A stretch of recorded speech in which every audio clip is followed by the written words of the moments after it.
As parents, we want our kids to get a quality education. It's really important for our country as well. And our next guests say local community engagement is critical moving forward. TV personality and public school advocate Montel Williams joins us alongside National School Boards Association Executive Director Tom Gentzel. Good morning, gentlemen. Good morning. Montel, good to see you this morning. I got to ask you, what inspired you to become really an advocate for the public school system?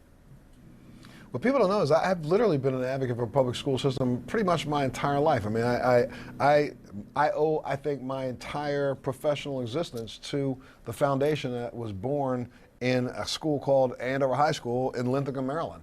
If I had not had the teacher support, the support of the school board, back at that time, I would not have had the thought or the vision that I could achieve the things that I'm achieving today. So I got involved then. Now I got involved again 20 years later when I was speaking around the country in schools from about 1988 to 1991. I spoke in about 1,100 high schools across the country to students, talking to them about negative youth trends and staying in school and making something of themselves. And then in the last couple of years, I've kind of bounced back. They can't get rid of me because I really truly believe that, and I don't think anybody can refute this. Education is the greatest equalizer given to mankind.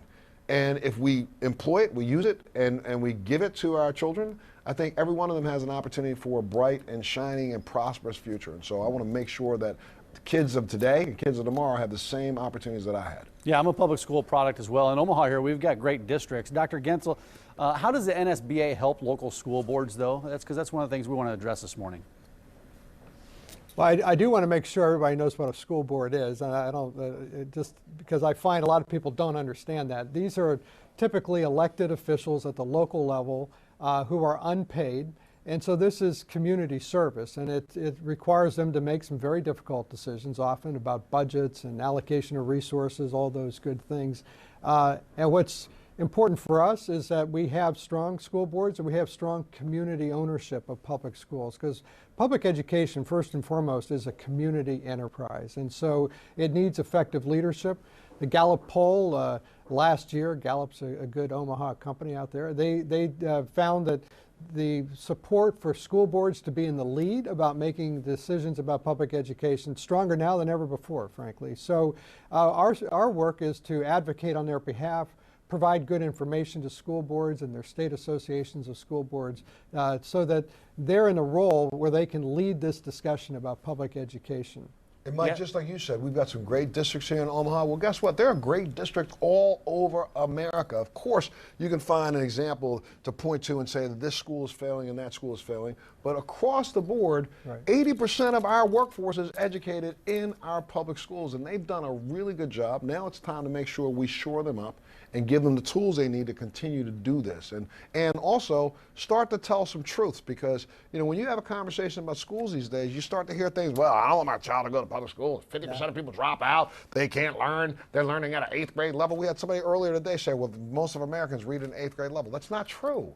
We got to start giving out real information like we have the highest graduation rate from high schools this year, and we had that same graduation last year in the history of American high schools, 81%. That means that our kids are working hard. Now what they want is they want the opportunity for their teachers to teach them and not just make them memorize. So we're working at that level, and that's why we want to get parents and everyone involved. Stand up for our public schools. Recognize that this is one of the most successful entities created in America, one of the largest corporations in the history of this country, public schools, employing more people than any individual organization in America, and they're doing a good job. My goodness, and pat them on the back. What's really fascinating about what Montel's saying is that all that's happening even though we have raised the expectations for public schools. Yeah. So we're doing better than ever before.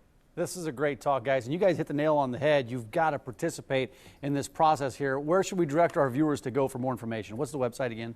Well, go to the website, standup4publicschools.org. A lot of resources. Encourage everybody to go and have at it. Use them to your best advantage. Guys, thanks for your time this morning, Tom. Thanks a lot. Montel, great to see you.